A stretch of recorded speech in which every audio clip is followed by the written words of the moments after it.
Hello guys, how do you do?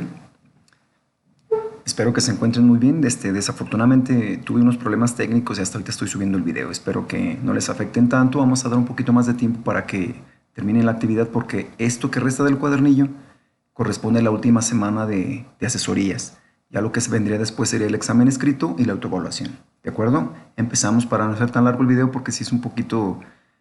no son muchos temas, pero hay que estarlos explicando para que queden lo mejor posible explicados. ¿De acuerdo? Bien, actividad número 5, esta está muy sencillita, algunas de hecho lo empezaron a hacer desde la semana pasada porque no tiene la mayor complicación. Viene una liga por aquí, si la pueden apreciar. Es un video que está vinculado a YouTube. Es una canción de John Lennon que se llama Jealous Guy. Entonces es escuchar bajo esa liga, no hagan trampa, no busquen otra que tenga la letra completa. Entran a esa liga, prestan atención a la letra y van a tratar de rellenar en los espacios en blanco las palabras que está mencionando el cantante para completar la letra. ¿De acuerdo? Es una actividad para agudizar o perfeccionar el listening, que es una de las habilidades del idioma, que es poder entender lo que se escucha en inglés. ¿De acuerdo? Perfecto. Entonces esta no tiene la mayor ciencia. Ahí está la liga y es escucharla las veces que ustedes crean prudente o necesario para contestar la actividad. Siguiente. Evidence of Learning 2. A personal interviewed activities in the past. Como ya vieron cuál es la gramática para hacer preguntas, enunciados, negaciones en pasado, la idea es que ustedes se inventen, digamos, una conversación a través de una entrevista. Alguien formula una pregunta, el otro le da una respuesta. Por ejemplo, si alguien le pregunta al otro, ¿qué comiste ayer? Entonces la pregunta está en pasado. Tú la vas a tener que hacer en inglés, obviamente. Como ejemplo, ¿cómo sería esa pregunta para más o menos darle la pauta de cómo iniciaría? What did you eat yesterday? Entonces, lleva el did porque es pregunta en pasado, pero si se fijan dije eat, no dije ate. Ate es el pasado de comer, pero como estoy preguntando, el verbo ni en las preguntas ni en las negaciones se conjuga, de tal suerte que did hace esa función. Entonces, cuando contesta la otra persona, sí tiene que decir I ate, porque está contestando en pasado, ya no está preguntando ni negando. Como está contestando con una afirmación, allí sí el verbo tiene que conjugarse en pasado. Ojo, niños, hubo algunos detalles porque quizás nos confundimos creyendo que todos los verbos van a ser irregulares.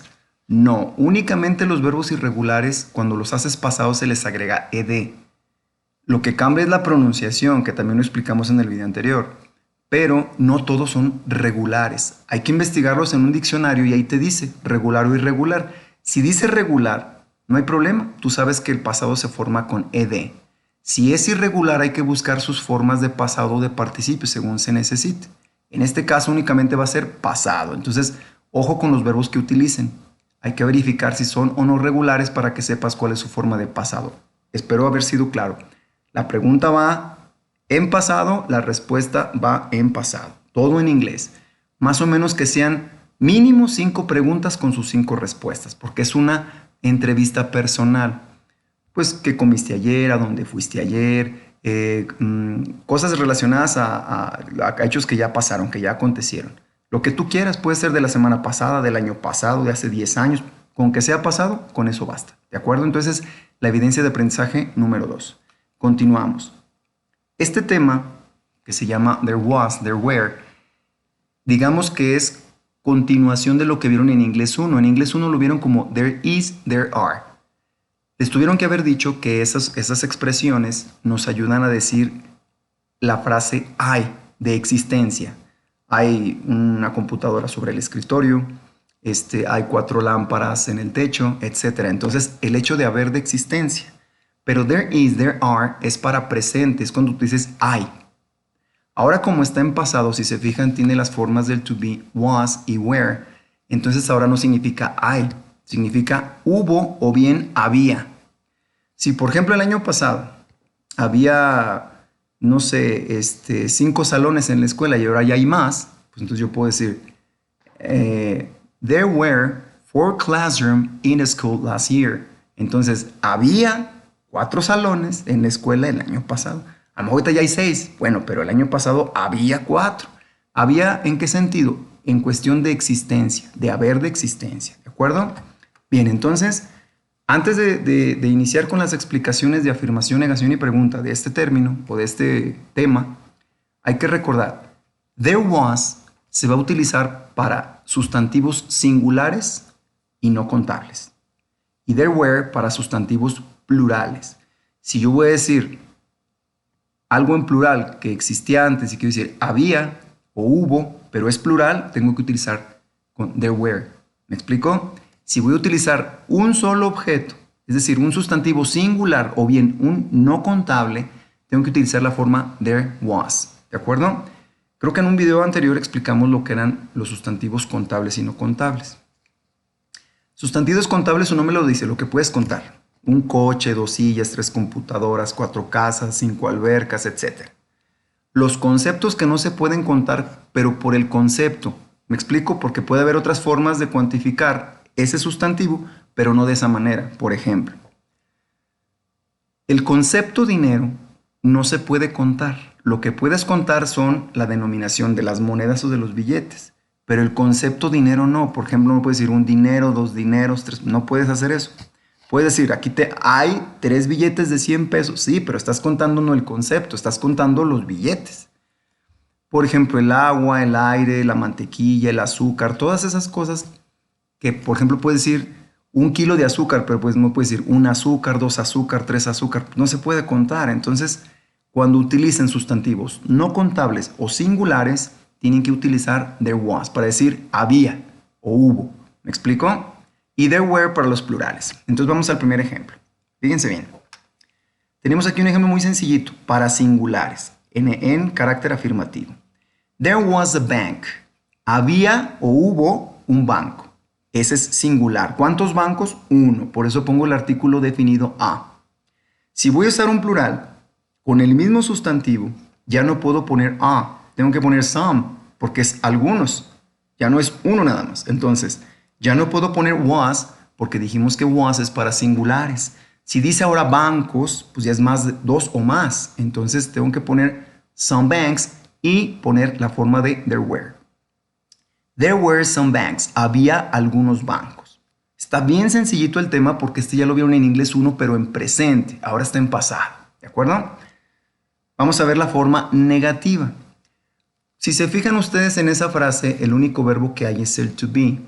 Cuando eso sucede, ese mismo verbo me ayuda a hacer las negaciones y las preguntas. ¿De qué manera? Poniéndole, en el caso de la negación, poniéndole la palabra not después del verbo, ya sea was o were. Aquí tenemos un ejemplo. El ejemplo es una negación con un sustantivo singular en forma corta. ¿De acuerdo? Entonces, there wasn't a shop. No había una tienda. Entonces, aquí podemos observar que está el verbo y contraído la negación. Si tú dices there was not, es decir, de manera separada, también es válido, es correcto. Aquí nomás lo que hicimos, el ejemplo en forma corta. Pero si lo quieres hacer de manera separada, es igual de válido. There was not a shop o there wasn't a shop es correcto. ¿De acuerdo? Bien, vamos a hacer una en forma de plural, en forma corta también. Forma corta se refiere a que esté contraída la frase. ¿De acuerdo? Entonces, la frase dice así. There weren't any shops. No había tiendas. ¿De acuerdo? Entonces, si se fijan, aquí está la forma del verbo were y la forma contraída de la negación not, juntos, en forma de contracción. Entonces, there weren't any shops o bien they were not any shops serían correctos. Aquí abajo, porque si alguien dice, es que yo me confundo con las contracciones, no hay problema. Aquí abajo te pongo ese mismo ejemplo, pero separados los términos. ¿De acuerdo? There was not a shop. Esto de aquí y lo de acá arriba dicen lo mismo. Y si en un examen lo pones así o lo pones así, es la misma cosa. Están correctos. Nada más lo que hiciste es que se redujo la extensión del enunciado. Pero significa lo mismo. El siguiente ejemplo pasa lo mismo que en el plural. There were not any shops, que sería lo mismo que there weren't any shops. No había tiendas. Entonces, ya llevamos dos estructuras. Estructura afirmativa, aquí están los ejemplos. Estructura negativa, aquí están sus ejemplos, con contracción y sin ella. ¿De acuerdo? Recuerden que cuando ustedes tienen únicamente en la frase el verbo to be, ya sea en presente o en pasado, ese mismo verbo to be nos va a ayudar a hacer las preguntas. Entonces, cuando tú formulas una pregunta y el to be es el verbo que está dentro de la frase, es el que debe ir al principio de la oración porque vas a hacer pregunta. Entonces, aquí yo les puse una pequeña tablita donde cuando debes de preguntar, cómo lo debes de estructurar. Entonces, fíjense bien. Para hacer pregunta, estos dos términos se van a voltear. Si tú te estás utilizando la frase o el esquema there was y lo vas a hacer pregunta, lo inviertes, pones was there y también significa I, pero ahora lo estás haciendo con intención de preguntar, no de afirmar.